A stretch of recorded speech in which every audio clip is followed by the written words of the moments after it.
Danes so mislila, da bo imela bolj tak sproščen dan, da se bo sončila pred kemperjem in uživala, ampak na koncu niti ni bilo tako, so mogla cunja vpred, kar se je kar zavlekel, ker so mogla 2 rundi na roke vpred.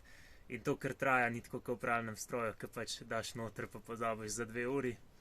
Pa sva še kemper spucala, ker tudi že kar nekaj časa ni bil spucan, tako da ja, to je do kosila trajalo, pa sva pojedla, zdaj pa že popoldne. Ja, danes ima Rok malo prej inštrukcije, pa jaz vam tudi še delo.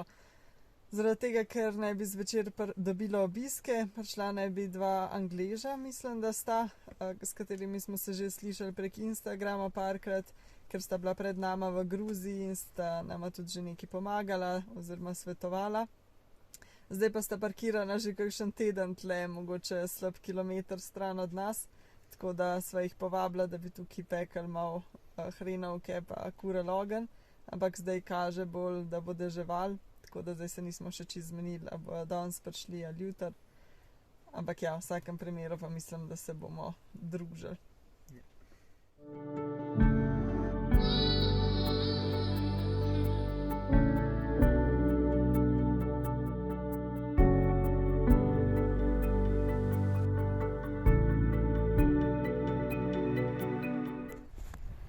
Glede na to, koliko je strklana tale kužika, naj jo malo mika, da bi jo vzela, pa se nam je samo informativno zanimalo, koliko tehta.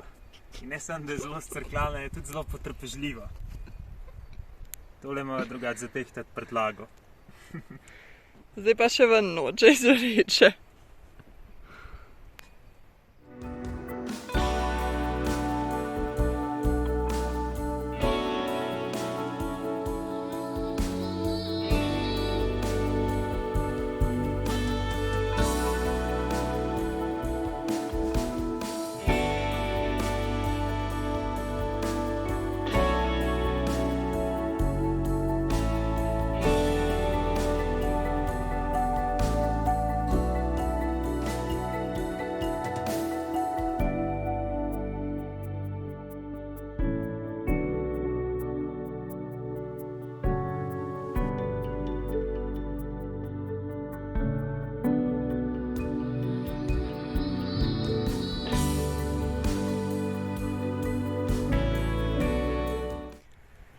Včeraj smo dobili obiske tistih 2 Angležev, ki sva rekla.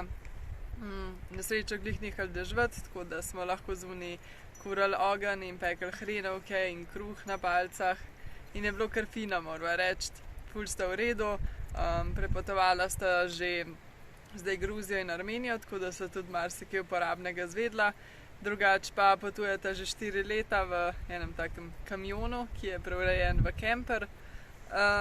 In ja, prodala sta vse, kar sta imela, hišo, imela sta kar veliko, sta našparala in odšla. In nimata nobenega doma, kamor bi se lahko vrnila, ampak nameravata potovati in to je to. Ja, v bistvu to ni bil njun da bi to dolgo planirala celo življenje, tako potovanje, ampak v bistvu sta živela normalno življenje, imela sta dovolj denarja, imela sta vse, kar sta si želela privoščiti, ampak sta ugotovila, da jo tako življenje ne osrečuje in sta rekla, da sta mogla neko spremembo narediti. Zato sta se pol za tak način življenja odločila. Sta pa stara, mislim, da okrog 50, tam nekaj, malo čez. On ima sicer neko pokojnino, ampak drugače pa služita, da pišeta blog in od tega kar veliko dobita. To je malo drugače v Angliji, kot kar v Sloveniji, malo lažje, ampak ja, kar fino. Ja. Tako da ja, včeraj smo kar dolgo bili zvečer ob ognju, tako da danes sva kar dolgo spala, tako da tudi nismo veliko snemali danes. Nastja je še blog pisala, prejle sva pojedla kosilo, zdaj pa popoldne tlele malo počivava, zdaj mora pa spet delati. Tako da v bistvu je to za ta vlog, pa se vidimo v naslednjem. Ja.